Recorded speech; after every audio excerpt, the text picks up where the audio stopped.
Hey guys, welcome back to Splints and Whiskey. I hope everybody has had a good summer. Our summer break is over, Labor Day is over, so it's time to get back to work.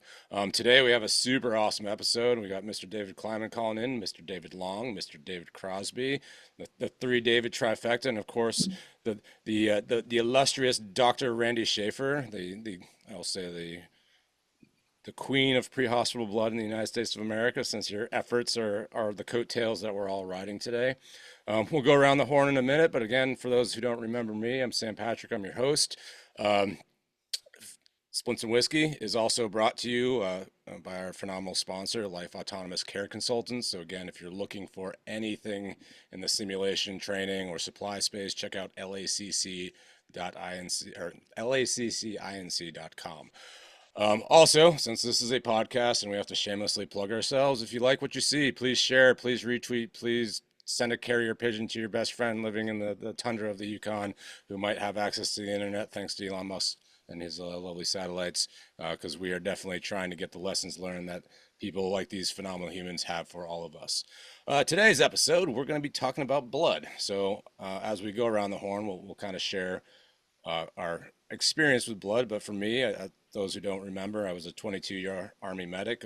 Started carrying blood products in the field pre-hospital as early as probably possible, starting with packed red cells, and then we got freeze-dried plasma, then we got fresh plasma, fresh frozen plasma, and ultimately was one of the first units carrying low titer whole cold stored whole blood in the field. And actually, I think our organization may have brought the first cooler of it over from the blood bank in Madigan. So lots of experience, and I yield the floor to Miss Randy Schaefer for her little intro and to take over this lovely adventure we're about to go on. Thanks, Sam. It's good to be back with you. I'm super excited today because I get to hang out with four people who I just love hanging out with. So I'm Randy Schaefer. I am a retired Army trauma nurse. Did a couple of deployments downrange where I learned a lot about pre-hospital blood. Had the privilege of coming back to the U.S. and setting up some civilian agencies here. And now I get to be an advocate for EMS as they try to roll out this capability. And through that, I've met great folks like David, and David. And as we go along, I may just call you out by your last name. I think a lot of us have a military background, so it's not that shocking if someone yells out our last name. So thank you for having us here today. Mr. Kleiman, we'll kick it over to you. All right, David Kleinman. I also started out in the military as a medic from 92 to 96. I've been in pre-hospital. I've done everything from private ground ambulances, critical care. I was on the helicopter. I have a big education background. I teach EMT and paramedic school for over 15 years. And I helped bring about our pre-hospital blood program. And currently now I do education for the county that I work in. Right on. Thank you. Mr. Long. Hey, so Navy veteran, did nuclear power in the submarine service, and then did a career in the fire service. So retired out of the Chesapeake Fire Department as a lieutenant paramedic, and I currently serve as the executive director of the Tidewater EMS Council, which is a regional EMS council that provides support and coordination in over 10 cities and counties. And Mr. Dave Kleiman, I'll kick it back over to you. I maybe I missed it because I'm a space cadet.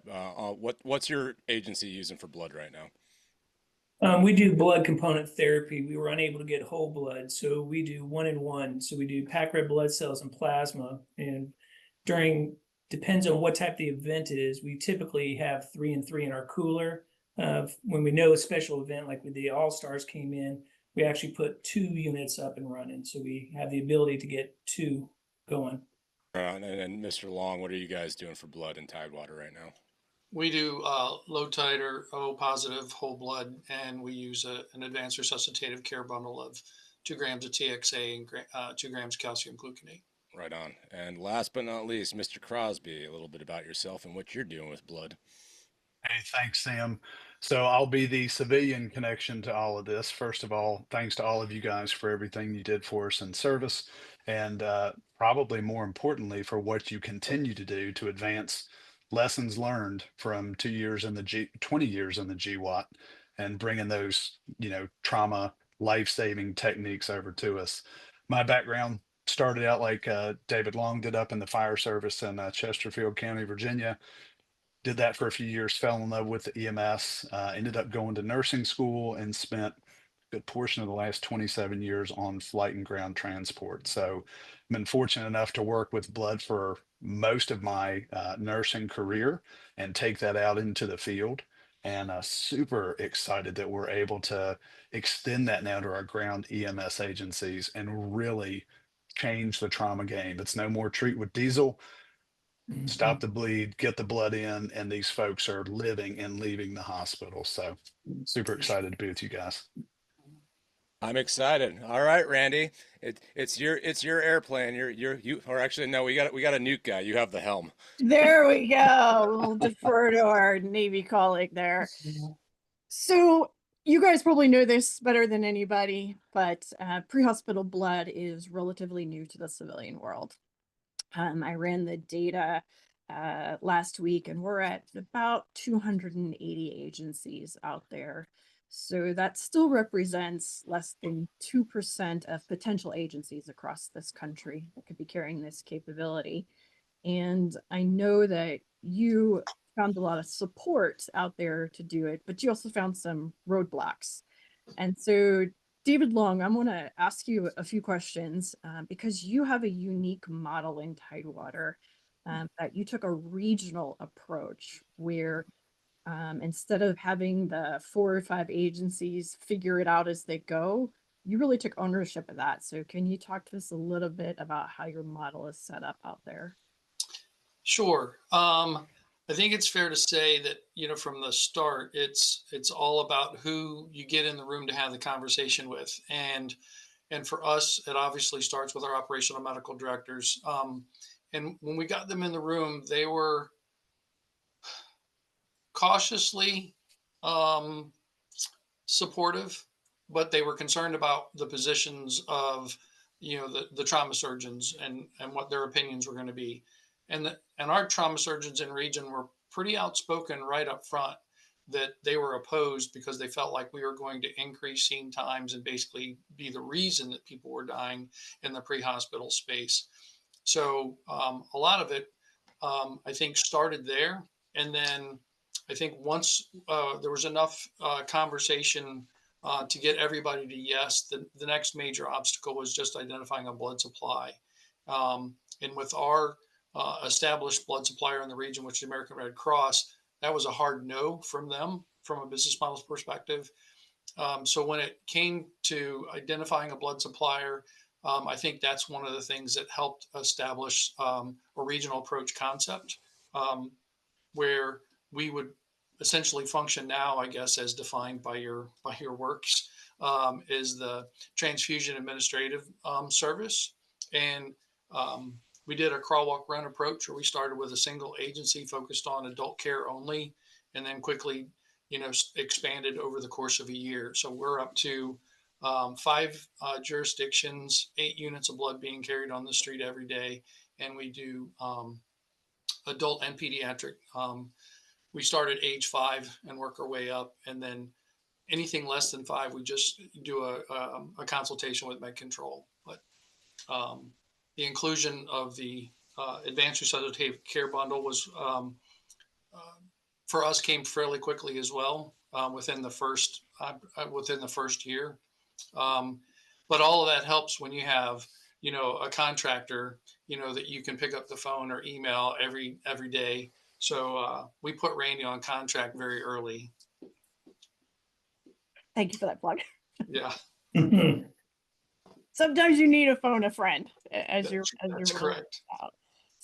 So David Kleinman, similar issues, because you guys came on board, what, about 2 or 3 months ago? You came live? February 14th, we went live. Did you run into some of the same challenges, or had some of the barriers been removed for you? So it took us 2.5 years to get to that February 14th. And a year into it, we actually went and got the blood bank on board fast, because we heard about, they sent me to different conferences to talk to different agencies. And so we knew the blood bank was going to be the biggest challenge. So we got the blood bank on board early and then worked on the trauma surgeons. And it was the same thing as like David Long said, they were worried about on-scene time. So we built our model because we don't transport. We're unique in the aspect of we're a non-transport agency. And so we built our program around what can our firefighters do to do an intercept model and what can we do the most bang for our buck in that time. And what I did is I looked at the transport times from the north end of the county and the south end of the county. So I was looking at what can we do in 10 minutes. So once we got the trauma surgeons on board, we weren't going to compromise patient care. We were at that 1 year mark when the blood bank pulled out. So then it took us almost a year and roughly a half to figure out with the state, all the extra certifications. And then we were blessed to have Life South Community Blood Bank, there's the plug, to come in and actually offer us. We were originally going to go for whole blood and ended up having to do component therapy. I think that's a story that is played out across the U.S. If you've looked at the mapping work on the Pre-Hospital Blood Transfusion Coalition website, you'll see big blank spots out there. Some of it's scope of practice. So in Virginia and Georgia, those had largely been tackled. And then access to blood supply. That's the biggest. It is an issue. So while when we look at the data, up to 70% of agencies are carrying low titer O positive whole blood, I think we have to be aware of the fact that it's just not picked up across the country. There's still only 300 to 400 trauma centers doing it. So were you able to convince people pretty quickly that plasma and packed cells were a good alternative to whole blood, or did you still have to do some convincing? No, it was actually easy because I follow Dr. Pill and Dr. Hantevi, and one of their podcasts, they were talking about blood component therapy. And so when I broached the subject, they already did all the legwork, and they showed that the blood component therapy is equivalent, especially in a pre-hospital realm, for the actual whole blood. And Life South Community Blood Bank was like, you're not getting whole blood. And so we cannot charge. So everything that we do when we administer blood, the county absorbs the cost. So for us, it was cheaper, if you want to say, to go the blood component route, especially when the research and the literature has been out there that it's as equivalent, to whole blood. So Sam, I know when you and I were on active duty back in the old days, some of our equipment was lagging. Technology had not kept up, right? We had our golden hour containers, which are great, but not necessarily the right solution for what the civilian side needs. And the ability to rapidly transfuse blood products. I am the queen of the armpit squeeze, one bag underneath, right, and squeeze in as fast as possible. But I want to bring David Crosby into the conversation because I think what is helping some of these agencies get programs stood up, a little bit easier is the equipment has improved. So, David Crosby, why don't you tell us a little bit about how LifeFlow is trying to help with that problem of getting the blood rapidly transfused without bringing that 40-pound Belmont that I've had dropped on my foot. Can't put that in the back of the ambulance. No, but people have sure tried, Randy. So yeah, I'm super fortunate to work for a company that we make LifeFlow Plus, the rapid infuser. It's just a hand operated pump. I call it a super soaker for blood and fluid. And the benefit of that is any size, pretty much vascular access, any size patient, you can deliver a unit of whole blood or packed red cells in about 2 minutes. So, to David Kleinman's point, one of the things that most of the trauma surgeons and the EM docs were concerned about is we're going to get on scene and we're going to mess around, wasting time in that platinum 30, the golden hour, whatever you want to call it today. We're going to mess around doing these procedures and not simultaneously be moving towards the hospital.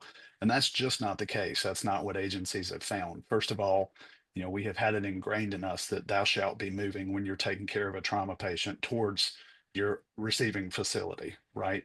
But being able to come up with a simple process that allows paramedics to deliver blood in the field And by the way, we warm it, right? So we're going to deal with the lethal triad too. We're going to bring along our Q and Flow Warrior Light, and we're going to have rapid infusion and warm blood going into the patient, oftentimes much quicker than the hospital can do it in the recess bay.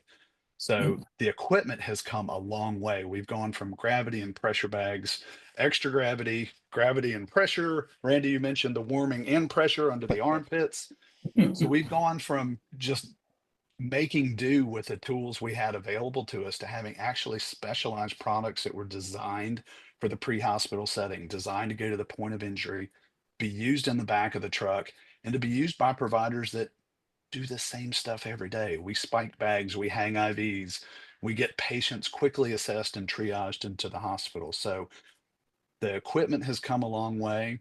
And to the point about getting the blood banks on board, my gosh, if you want to talk about an opportunity for improvement in equipment, Randy, let's talk about the blood coolers and refrigerators that have to store this product on the back of the truck, because that's a huge knowledge gap for our blood bank partners. They just don't understand how can we possibly regulate temperature in the back of an ambulance that's heated or cooled. They're in 120-degree weather or minus 20-degree weather.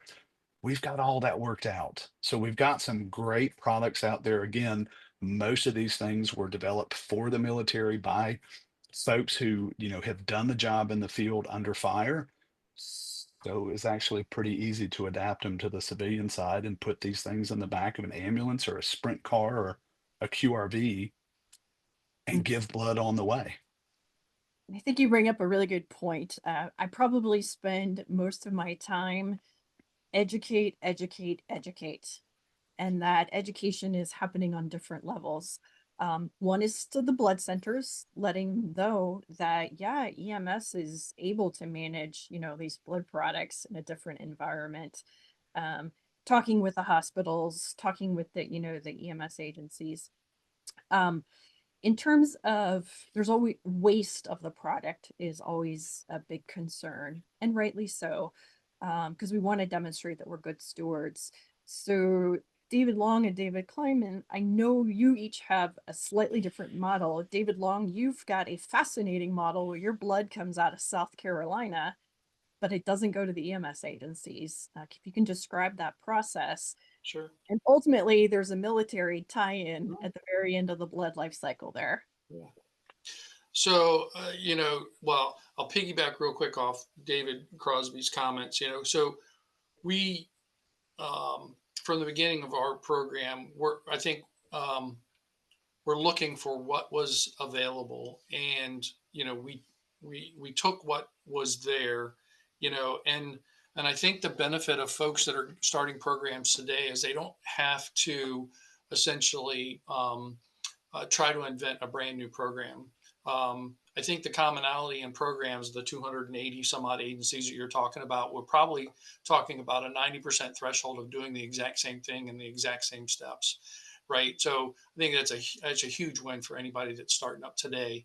But the technology has advanced to the point that we really have become smart in the tools that we are using to advance this standard of care, between the life flow equipment that delivers it fast, with the QN flow equipment that heats the blood, but even in Delta Development's coolers, these smart coolers, they're now developing technology on the backside that essentially does all the monitoring, provides the reports, so that any of your blood banks or folks that would essentially do any part of your quality assurance is going to identify that you indeed have managed the blood from point of delivery through its life cycle, to either transfusion and or return to the blood bank. For us, our model simply is with the blood connection, our blood supplier, plug there, if you will, out of South Carolina. Our shipments are packed on Monday night late. They're placed on a plane that moves to Memphis, flies back into Norfolk, Tuesday morning. We receive it at the Thames office, and then we do our inventory and check in. So we are doing everything electronic now. So we scan all of the blood bag labels, in. So I have all of the DIN information necessary to account or track that unit of blood. We use Safety View. 10 devices that we attach to the blood as another visual indicator that the blood's remained under 10 degrees Celsius. And then it's stored in that fridge until we call EMS agencies and to rotate stock. And we do that every Tuesday. So when once we have received the blood and everything's inventoried and in the fridge, then call to the EMS agencies, they start to respond over, and then we do a transfer.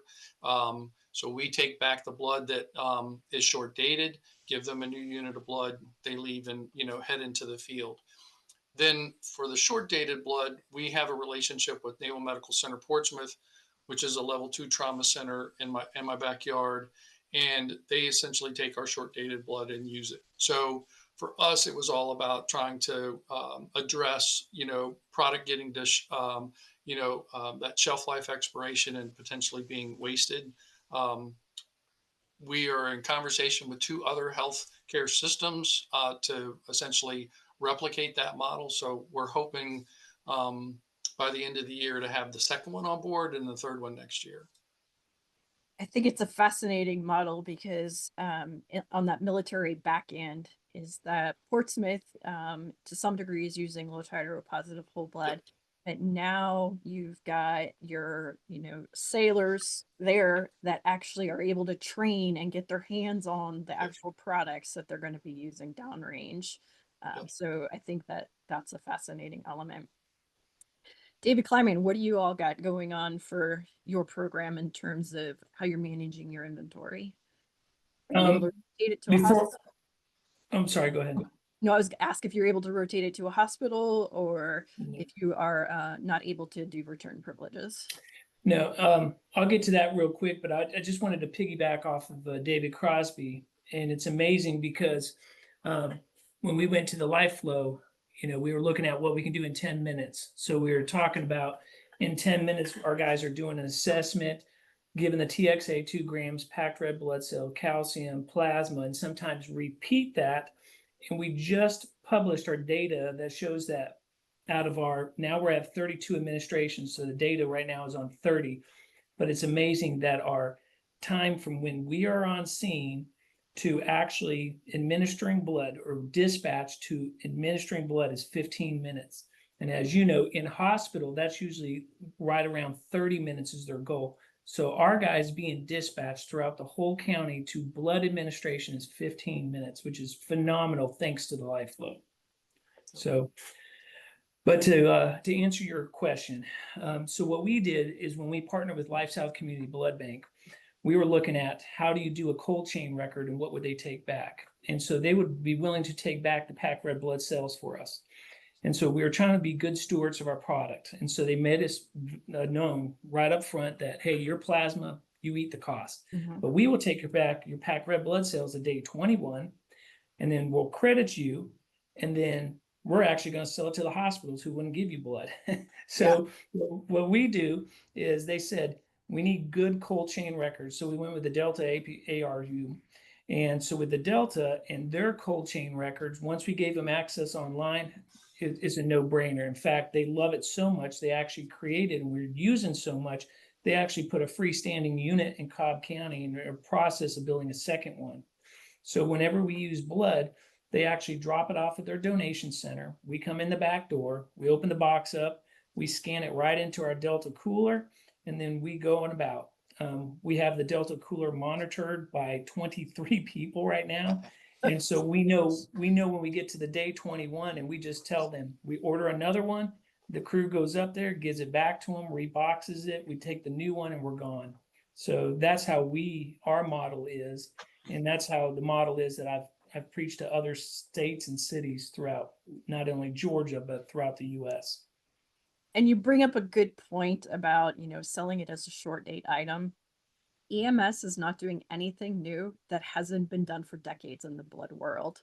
They are constantly moving blood products around from hospital to hospital to try to get the inventory rotated, and it is called a short date sale, right? Those that are at the end of their life cycle.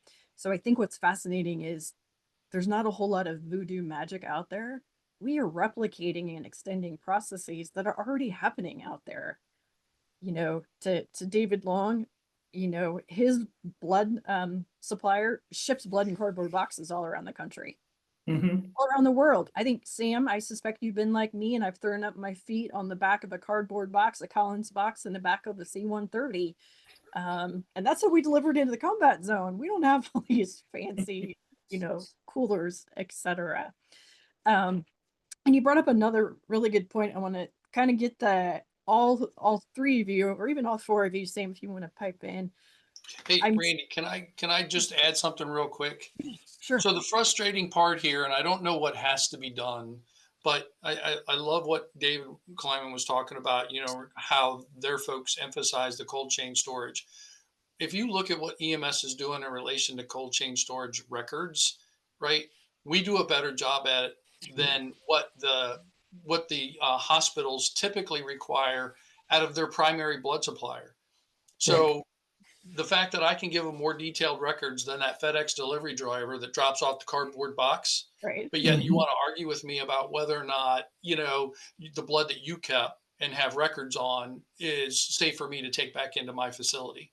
I don't know how we fix that, but it's one of those things that is a huge obstacle. So I'm gonna jump in real quick. So one of the questions. So we're talking a language that we all understand. Plenty of people probably are not. Like, what are these people talking about? So for the layperson, which the community member, your constituent, your voter, are the one, like the person who's receiving services. If they start applying pressure at the bottom up level, and we're applying it mid level, the system will capitulate eventually. So for that, I'll throw it out to whoever wants to grab it. Like, in layman's terms, for the person that has no medical background, explain to them why field blood is a game changer for them and their family when they're having the worst day of their life. Well, I could tell you a couple different stories. There we go. Perfect. So the best story I have is a traumatic arrest, and that was the best blood administration I did. So we had a 26-year-old with significant injuries, and prior to my arrival, they were actually performing CPR on him. They just defibrillated him, and they just got an IO in there. So for the layman, the survivability from a blunt traumatic arrest is 0.07%. So it's less than 1%. If you are pumping on somebody's chest with significant trauma, you're deceased in the field. So I actually, when we were writing our protocols, I actually wrote a protocol for that blunt traumatic arrest, which was based on signs of life, which I included pupillary function. So when I got there, they just defibrillated him, just gave him the first round of epi. They had IO, they had the patient intubated. They ended up, when I got there, confirmed no carotid, no femoral pulse, so no pulse in the leg or the neck. And when I said, let's look at pupillary function, he actually was dilated and constricted. So I went down the road of giving him blood. So I ended up giving him, of course, the 2 grams of TXA. But after the first packed unit of red blood cells on scene, as we're trying to package him, I just started the plasma when he was already breathing on his own and had a weak carotid pulse. So we then got him in the back of the ambulance. I gave him, of course, the calcium and stuff. But as I started down the second unit of packed red blood cells, he actually was moving his arms around, had a strong radial pulse, and was attempting to pull the endotracheal tube. So I finished up the plasma, got him to our level 1 trauma center, which actually put him on ECMO, so a heart-lung bypass machine, which not many level 1 trauma centers in the US can do that. I think there's only 6 of them right now. But they put this 26-year-old man on ECMO, and I'll speed up the story. Everything, face is all broke, skull, multiple brain bleeds, dissected his carotid, his jugulars, whole right side hemopneumothorax, actually took out his liver, pelvic, right femur, right tib fib, right arm. But 36 days later, he walked out of the hospital. Wow. Incredible. I think for us, we follow similar stories, I think, across the country. But, so we're approaching 375 transfusions since we started our program in October of 22. We've had 4, trauma arrests walk out of the hospital. Um, I think for us, we track essentially about a 73% survive to discharge for people that are transfused whole blood. If you survive the first 24 hours, then that jumps up to about 93%. So I think an important point to Dave Kleinman's story there was, we also have to continue the education, which was mentioned earlier, and we have to recognize that you cannot manage a traumatic arrest the way we manage a cardiac arrest, a medical cardiac arrest. And I think the sooner we can acknowledge those things, train that way, and et cetera, the better our trauma patients are going to survive. And it's interesting when you talk with the lay community. I've had a lot of opportunity to do that, through my different advocacy efforts. You'd be surprised at the number of folks that think blood is already on the ambulance. Like, why wouldn't it be? It's a mobile ICU. I see it, driving by. So part of that is they really are surprised. And they seem to pick up this idea a lot quicker than we have to make against our clinical counterparts having to argue for this. Time matters, minutes matter. And we talked a little bit of data. I think we tend to look at civilian EMS in transport time. And I believe that is a fallacy. I think we need to look at it more like we do in the military, from when the bleeding starts until we, damage control, resuscitation. Care is not a place, it's a continuum. And I don't know if we've quite tackled that on the civilian side yet. So any of those minutes you can gain when that kid went into, cardiac arrest, the reason he went into cardiac arrest is because the circulating volume was not where it was supposed to be. It was probably on the dirt. So we can get that back. David Crosby, I know you get to go around the country and train providers. What's your feedback from the medics? Do they feel like they're doing something meaningful as an intervention? What are your thoughts from the road on that? Yeah, Randy. So, it's really come 180 degrees, right? So I've been super fortunate to work with agencies over the past 6 years. And when we started out with this, there's a lot of, do we really need to do it? And we would hear some of the same talking points that you would hear from the trauma surgeons and the EM docs. It's like, oh, we don't need to do that. Treat them with diesel, get them to the hospital fast, stop the bleed. We'll fix them when you get here. So 5, 6 years ago, that was kind of the mentality. And I think you typically had a champion or two in the agency. Maybe it was a super seasoned medic, or you had someone in the training side that was like, look, I did this in the military. This is what we need to do to fix trauma patients. So you had a couple champions. We'd go in, we'd have a conversation. We'd say, hey, listen, you're going to bring blood to people who are bleeding to death, right? The two things that people who are bleeding to death need: stop the bleed and put blood back in them. At the end of the day, none of the other fancy stuff that we do, breathing for them, getting fancy access, all the complicated things we can do in the back of the truck, it doesn't matter unless you stop the bleed and put the blood back in them.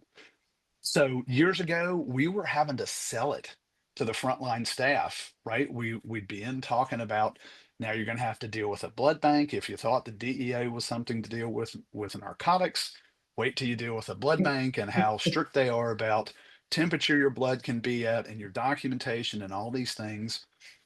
And Randy, paramedics, by and large, unless they were in a flight service, paramedics had not been giving blood, right? So me as a flight nurse, I'd been doing it for a long time. You give Randy, you as a flight nurse, we give blood. It's just something we do. So in addition to having that knowledge gap of why are we doing this in the field, they'd never given blood. So we're having to teach everything about handling of blood, administering blood, transfusion reaction. It was a heavy lift for medics a few years ago. So we've gone kind of from that mentality to now. It's been happening for years. Thank goodness for, everybody out in Texas, Randy. I know you had a lot to do with that, but from the early adopters, Eric Bank and ESD 48 to Cypress Creek and Strack, arguably the godfathers of pre-hospital blood. Now all this data is out there. There is irrefutable evidence that if you can get blood to the patient quicker, it's going to save their lives. So now when we go in to teach medics, they've seen the podcasts, they've heard their neighboring agencies talk about these patients who are either bleeding to death from a trauma or a GI bleed or a postpartum hemorrhage, you name it, a tonsillectomy, right? Mhm. They've heard all these incredible stories about patients who are bleeding to death. The medics are doing the right thing. They're stopping the bleed to the best of their ability. They're putting the blood back in. And lo and behold, these people are waking up. They're Yes, they living, are. they're surviving, they're thriving. And now instead of, you know, seeing that curve of, yes, it's another new thing we're asking, you're going to have to learn new stuff. Now we have medics that are coming into class prepared, charged, engaged. I heard about this. Is that true? Can we really get trauma ROSC from these patients who are in front of us and who are pretty much dead? I've heard of the Lazarus effect. You stop the bleed, you put the blood in, and the person that I was ready to write off and toe tag is now alert and talking with me saying, "Ooh, what's that warm feeling going into my arm? Where's my And where tent? are we going? What happened to me?"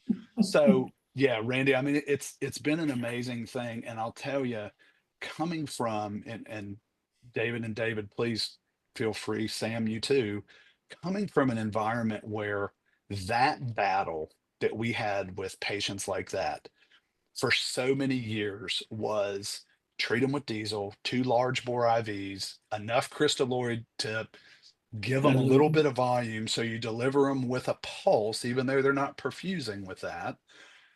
Going from that mentality to now, when we get there, we know we've got an incredible chance to save these people. Game changer. Mhm. Total. Game changer. And that doesn't happen by chance. That happens with Nope. great training. So let's talk about training for a minute. Mm. So we know blood transfusions are not taught in any medic programs out there. It's not in the curriculum yet. It's going to probably lag behind, just like every innovation does. So, David Long, what were some of the training things you need to consider for your medics when rolling this out? What were some of the top issues that you need? So for us, we benefited greatly from Dr. Joseph Katora, who was over at Naval Medical Center Portsmouth, and as a trauma surgeon who had been, in Iraq with, essentially, doing blood transfusions in the field. Um, he was down at Camp Lejeune and started a blood program down there. So we had the benefit of his experience, things that he had already done. And um, he was um, essentially, as you mentioned earlier, right, that phone a friend, type person. But more so, he was the guy that was willing, to put his time, energy, and soul into our training effort. So as we developed our training program, we developed it in concert with him. In fact, our very first class that we taught, he got a bunch of folks from you know from the Navy to come over, and we essentially incorporated. Uh, I can't remember what the phrase was that he used, but essentially we drew blood out of one arm and we transfused it back into the other arm.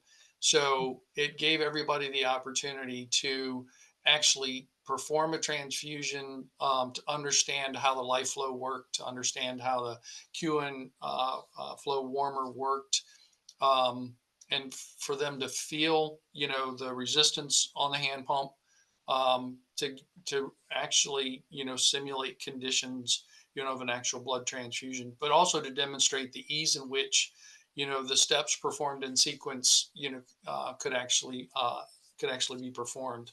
And I would say even though we felt like we established a strong program, continuing to go down to the National Whole Blood Summit, running up to DC where Hollywood Burns program is, was able to see her program identify things. It's like, wow, I can't believe I didn't think of that. And then next thing you know, you add that in, and I would say at this point, Dr. Angelitis from out Colorado and Matt Levy up in Maryland, we've continued to pick things off of them. So I think we're like on their 7th or 8th iteration of what our training today looks like. Mhm. But that just shows how cooperative and collaborative this community is, of folks that understand the importance of, whole blood in the pre-hospital space to manage hemorrhagic shock well. Mhm. David Kleinman, have you guys learned a little bit since you've rolled out? What are some things you're like, oh, we could do that better from a training perspective? So we only had one PLS, so the state of Georgia sort of made it a little bit simple for us. Once we all advocated for blood, the state of Georgia came in and said, okay, for you to do it, it's got to be physician led. This is a post-licensing skill. So we started out small. We only trained 18 of us on a specialty team to do it. We were blessed that our deputy medical director, Dr. James Infinons, comes from Orlando.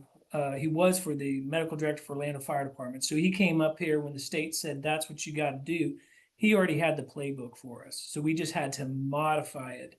We're about to expand the blood program. So we're going to go to a second cooler. So we're about to expand it and offer it to any of the medics. And then that way we can move them to that station. So I think how we're going to change it up a little bit is still physician led because the state of Georgia said so. So he'll go through, explain the hemorrhagic shock, transfusion reactions and stuff. And we were blessed to have David Crosby and Mark Pill, Dr. Pill, come in to help do the life flow training with our guys and stuff. I think what we'll do this next time around is now we have fake blood available. So our guys will be able to actually administer fake blood instead of us pouring fluid into a saline bath and squirting a little bit of red, Yeah. So also one of the things we learned from the field wise is like, I've only given out of one of my administrations was through a tibial. And so we discovered is the 90 degree on the easy IO, the INT, that's when we had the most resistance. So this next class will be able to encompass and explain and have them, hey, if it's a tibia, take the INT off, take the few seconds, and then go ahead and administer. Because if it's through a humoral, it doesn't matter about the 90 degree. So I think our training aspect will be changed on that aspect, focusing on IOs, INTs, making sure vascular access is there, and then actually having something where it looks like the blood. Each person can actually spike what would be equivalent to a packed red blood cell. Mm-hmm. I think when you're actually pushing blood, I mean, it has a different viscosity than pushing saline through. It does. While it seems like a small, doesn't really matter, I think it does, especially as, David Crosby and I have talked on that IO, that 90 degree turn. Mm-hmm. You're like, why is this not going? Well, Correct. you can't fight the physics on it. So, a technique is take that off. Yep. But those are only, I think, training things. And Sam, you've probably run into this, right, with the medics you're working with, is sometimes you figure out after you actually simulate it to the best of your ability. So we probably have a waste rate of 1% to 2%. And with our waste, when we know that we have classes coming up, we will hold that expired blood, and then we'll use that for training purposes. So David Kleinman, much like we've been lockstep with David Crosby, and then it's been Jason Thompson, and now John Flint, and from QN Flow, and they're at every class that we've ever taught, here in our region. So, but with ours, we added a couple, classes back, the use of the cold blood like that, because we wanted the medics to see the, essentially, Randy, what you were describing, what it felt like with a hand pump in your hand with, 4 degrees, degrees Celsius blood moving through that tubing, moving through the warmer, to be able to see coming out of the warmer that the blood was actually at 38 degrees, Celsius. And that's an eye opener for folks, because even during their practice that David has his, colored sem blood, it's pretty much, the equivalent of a crystalloids, and, just, moving that so quickly, back and forth.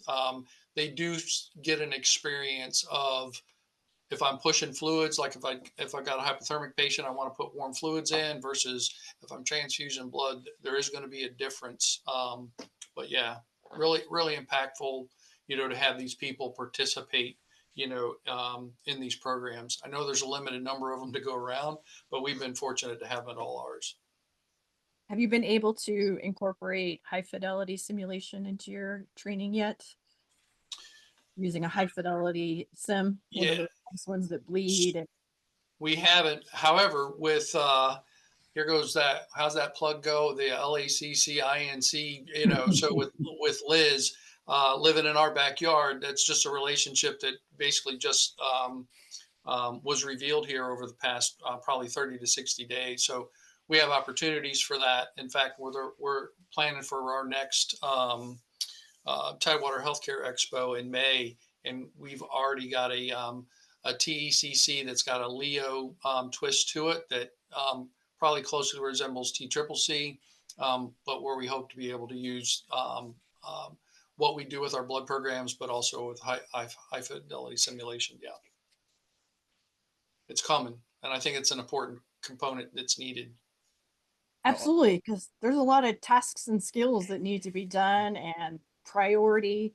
And I know we're running low on time, but depending on how your agency is set up, if you've got the blood supervisor, there's agencies out there who are putting the TXA on the ambulances so they can at least get the lines going, the TXA going while they're waiting for the blood. All kinds of different models out there. Circling really quick back to, being good stewards of the blood supply. I think the blood community has come a long ways in supporting. Matter of fact, next week I get to go talk to many of the CEOs of the blood centers because there really is interest. What are some things you guys might be asked to do from your blood partners to help make sure that we have an adequate supply? Because we know donations are low across the board. What are some things you guys have done to help that problem? So from a contract perspective with the blood connection, we're required to do at a minimum 4 blood drives or 1 a quarter. Our goal has been to essentially get to monthly blood drives. So we're close to achieving that goal. I think we're 8 out of the 12 months currently. So we're trying to take some of the strain off of public safety community and put it into the business community and or the community in large, and trying to get those folks engaged in the supply. The one thing that we struggle with, and I know that maybe others have had some successes with it, but the value of a story to be compelling to get people to do the roll up the sleeve thing, right? When you have somebody that, was transfused a unit of blood that survived an incident that's here with, family, friends, and others, it's compelling for them to say, hey, you guys need to roll up your sleeve and you need to, come to this blood drive and, and et cetera. I think that's one of the things we're missing, and we hope to overcome that soon. But otherwise, we typically average, 20 units of blood at each blood drive. Unfortunately, I guess in a sense, it's not all O positive, O negative blood. It's the whole gamut. But any unit of blood that we collect, we feel like we're contributing to put in blood back into the supply. I'm going to jump in real quick here just to plug that. Like the emphasis on this, like you people out there listening to this, without your life-saving donation, like blood programs don't exist. We already heard 2 stories from Kleinman and Long. Like there's a litany of stories. The Ryan Davis case from the military is a massive one that highlights the importance of the walking blood bank, the on-point donation. Madigan had a big case where they did a massive transfusion protocol of 70 units into somebody who should probably not have lived, and they lived. Like, and that's I want to emphasize that to the communities. Like blood saves lives. Period. Hard stop. We know this, but like we need you to be willing to donate something that regenerates quite easily, so that way when your family member is having the worst day of their life, these services that are already doing this and the ones that will be following on have the ability to give you the blood at the earliest point of care, and that saves lives. Period. Hard stop. Like Ahmad Haq, one of the great mentors of mine, he broke it down Barney style and made light bulb moment. It's like, it's not time to surgery. It's time to aggressive resuscitation if you need someone to be resuscitated, period. Mm-hmm. Yep. 100%, 100%. So I know that we could talk all day about this, but as we kind of go into the final time here, Sam, we're on track for time, Yeah, right? we're looking at about 10 minutes, but again, we're flexible, guys, so it's on. Yep. Perfect. Okay, so David Kleinman, what about are you guys holding donor drives? We are. Particularly because when we partner with Lifestyle Community Blood Bank, I'm sure you've seen all of our news. We make sure that we PR all of these and we try to tell our success stories. And then more importantly, we hold a big blood drive. We've only held 2 of them. We're still in our infancy stage. But what we do is then, since they opened up a store in Cobb and they're about to open up a second store, what we do is we make sure all over our websites, we say when their donation centers are constantly, we have the big one, and then hey, that donation center is open 24 hours a day, or not 24 hours, but business days, and it's amazing because our big blood drives, we ended up with all of our public safety. All of them came in there to donate for us. So each of ours had over 50 people donate on each of the big ones, and then they've said that just by having a store open, they're averaging anywhere weekly between 20 and 30 people come in. So, and the store hasn't been open long. So that's what we're doing. We make sure we PR it, and then we always do a little plug. Hey, Life South Community Blood Bank. That's incredible. And I think that's something that we don't do a great job of is sharing our successes. Yep. And I think, cardiac, you have a great win. You get a little pin. If you're a dispatcher and deliver a baby, you get a stork pin. I would like to see that translated to trauma care and a good save with blood where you bring everybody, right? Training starts with those 911 dispatchers. Mhm. And we're doing that. Right? So everybody through the continuum, bringing everybody in and celebrating. So if you are thinking about a program, I absolutely encourage you to celebrate the successes and then maybe reevaluate if things don't go as well as you had wanted to. And again, I know the military and what I've worked with in my civilian, colleagues, we're not very good at that. So we need to step that up a bit. That's your task. So the final question is it worth it? And I'm gonna let each of you answer that. Because to me, not to sound, cheesy, but my cup gets filled when I got the text the other day from a medic in the back of a truck with the blood bag that's like, just Randy, we had to save. And I'm like, okay, that's gonna keep me going. I'm gonna keep fighting the fight. What about you? Is it worth it? What's going to keep you going? And I guess we'll start with Kleinman. You're at the top of my screen. Which one? You. Oh, okay. Oh, no, it's definitely worth it. Before I get to that, let me tell anybody out there who's trying to do a blood program. There's a lot of resources out there. There's a lot of that's why I try to put as much out on the news. I've had people in Korea and Japan actually call me, and I've sent them all of our playbook. But piggybacking off what you said, before we went and expanded our blood program, we made sure that every ALS provider had 2 grams of TXA so they could get it on. We reiterated, hey, stop the bleed, and we actually went to trauma gel to assist with anything to try to control the bleeding enough. So it's very doable, the playbook. Is it worth it? Absolutely. Somebody, and I can't remember who said it, they said blood is the defibrillator, like the defibrillator was for cardiac arrests. And I never in my life would have expected a Lazarus moment because I flew on the helicopter and I did like you. I squeezed the blood or did the armpit, never had a Lazarus moment. So when we did this program, we based it off that what can I do in 10 minutes? Hence why Life Flow came in, because we could do and we're actually doing a packed red blood cell in less than 60 seconds. I mean, because it's not whole blood. And so for me personally, that Lazarus moment, that solidified, especially after being in this 30 years. And I just love hearing from our crews who are like, this person was dead. And we keep reiterating, don't intubate them, resuscitate them first. And for them to have Lazarus moments, for people to wake up. And I always equate it to like the MMA fighter. They get knocked out, And then when they come to, they're wrestling the ref, Mhm. right? Yeah. For me to have, and I love my story, my Yeah. first blood administration, Right. for her to wake up and her to go, where's my teeth? And I'm, what?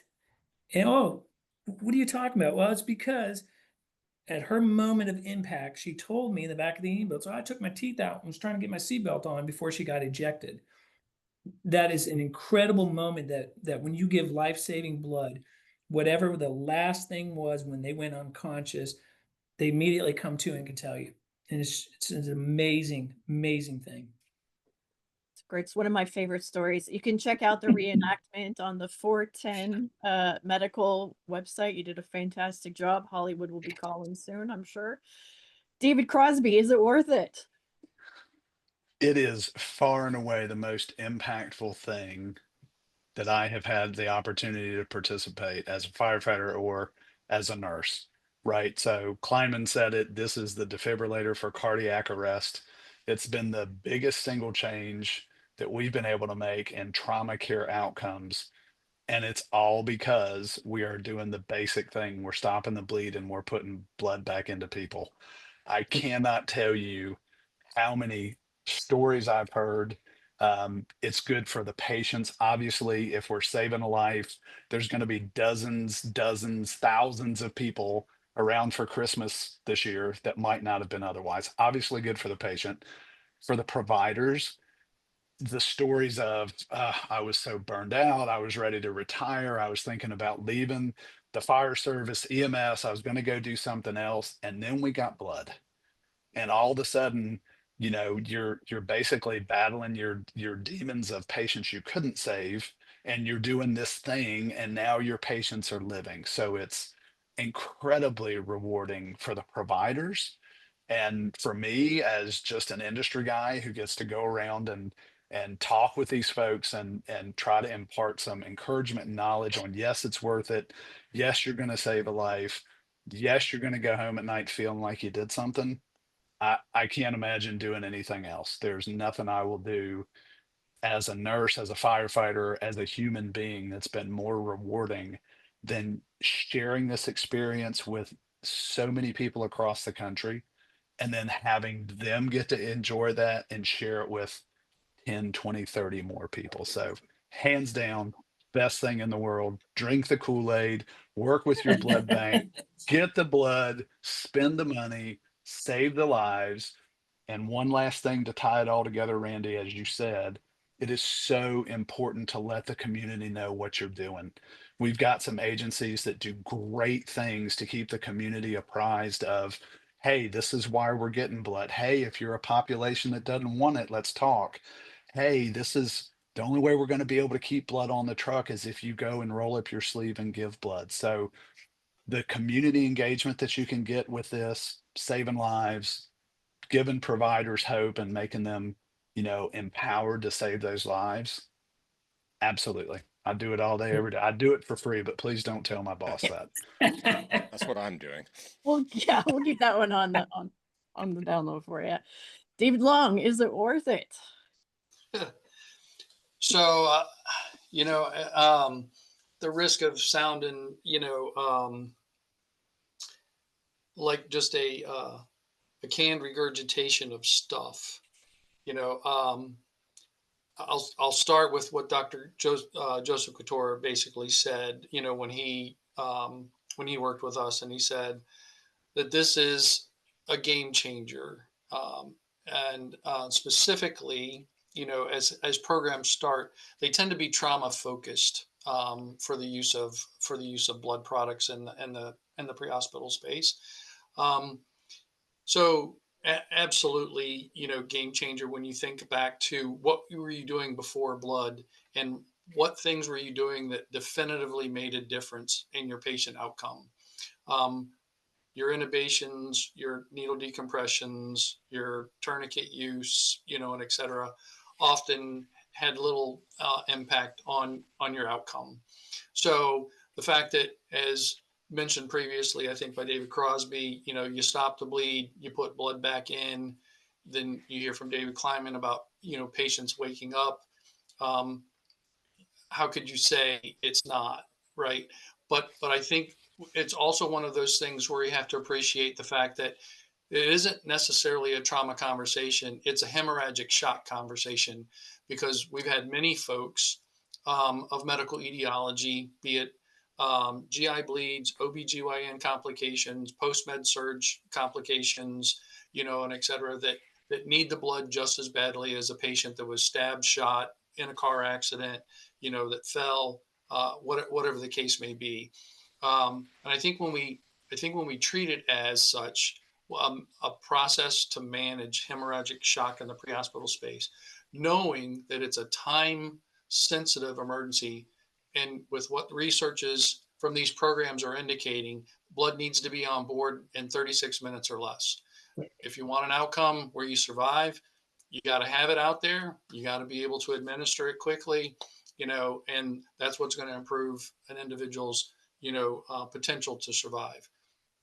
But then I think in that kind of wrap up statement is that it's back to and sorry for this, but it's back up to it takes a village, and it really requires everybody's engagement. So whether you're talking about the public's rolling up the arms to donating blood, to folks that are serving in some kind of legislative capacity that is authorizing things to be permissible, to whether or not it's the providers themselves that are willing to be trained and educated, and then those that oversee and provide the medical oversight, to confirm, then your blood suppliers and where the blood supplies come from, it's all of it. And the thing that I think finally, puts that together, kind of a stamp of approval, is now the AABB has essentially released, the emergency pre-hospital and out of hospital scheduled, transfusion standards. We're proud to be one of the first to sign up, to go through the accreditation process. So I just got, actually, while we were on this podcast, I got my confirmation email from some of the folks over at the AABB about where we are in our process. But I think that's another thing that lends credibility, to what we do in this space. So it demonstrates back to those at hospitals or health systems that have issues or concerns, blood suppliers, blood bankers, and et cetera. They're a risk averse population, and the public safety community isn't risk averse. We understand risk benefit, and we trying to bring them into our world has been challenging, but I think the ultimate rewards will prove out. And I think the data being collected through numerous research initiatives is demonstrating that. Sam, is it worth we keep pushing forward? Of course it is. So we've already mentioned it, like simple or aggressive basic life support prevents the need for advanced life support. Like Crosby hit the nail on the head. Like we stop the bleed, and that's a bystander thing. Like that's not a first responder problem. It's responsible bystander, do something about it. But also, like when I want to throw a challenge out there to the chiefs and the legislatures and the people that care about their people. Something got brought up about burnout and the moral injury associated with not being able to do everything you can for their patient because of naysayers. Like if you care about your crews and those back of the buses or on the big red trucks or your patrol officers, you're going to give them and fight tooth and nail for all the tools in the field. This is the equivalent of taking defibrillation, electricity off of your buses. This is the equivalent of pulling AEDs off of school walls. Like there is zero reason, and we've proved this time and time again, that blood should not be pushed pre-hospital where it's needed. So like that's a challenge for anybody who's in a leadership position. Like if someone tells you no, that just means you got to go a different angle. And as Mr. Long has shown, like there's plenty of ways to do this. So the biggest thing that I love to see is the Walker dip that we're dealing with in the military right now will not get carried forward because of our loss of lessons on blood. This happened, like we knew whole blood was good in the 1800s. We validated that.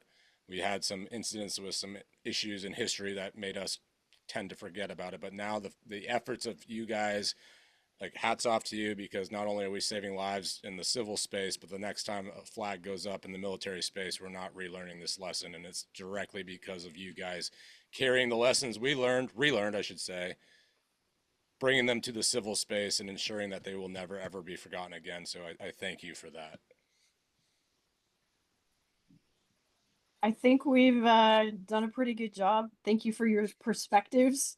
I appreciate all the hard work, and I will turn it back over to you, Sam. Well, all right, guys. Well, I know I just rambled, but I get to ramble again. But again, thank you so much to my illustrious panel here. We are all believers. I think we kind of helped unpack some of the talking points that people can use. And to be honest, the layperson, like if you are listening to this and you have no medical background, you should be driving down to your local EMS agency and, hey, do you guys have blood? And ask the question, why not? Yep. Ask the question, why not? Because if they will not be able to give a good answer, I assure you that. Again, I appreciate you guys. Thanks for coming on. Good to see the familiar faces and the repeat faces. This is a medical lessons learned across the entire continuum of care of medicine. So thank you for taking the time out of your guys' busy days. Again, business stuff. Splints and Whiskey is brought to you by LACCINC.com. Go ahead and check it out. Liz will hook you up with all those simulation models that we're talking about and other supplies. And more importantly, since this is a public-facing podcast, if you like what you heard today, like it. Get the word out there. Spread it. Share it. This is the model we do. It's low key, low drama. Come on, have a chat. Especially if you're in this space. Come on, let's have a talk. I brought up moral injury at the very end there. We have a pandemic in first response right now of moral injury and then self-harm associated with that, and that's going to be one of the upcoming episodes. So look out for that. Again, so all you guys hang around for a little bit once we tap out here. But again, thanks again. David's ×3, Randy, coming on Splints and Whiskey, and then we're going to continue doing great things, and I really appreciate y'all's time. So we'll see you next time. Thanks. Thanks for checking out the show, guys. A couple of good conferences and expos coming up on the screen. We'll also throw the contact information for our guests up there. All this info will also be in the description of the episode. So thanks again. Share the love, and we'll see you next time. Sam Patrick for Splints and Whiskeys. See you later.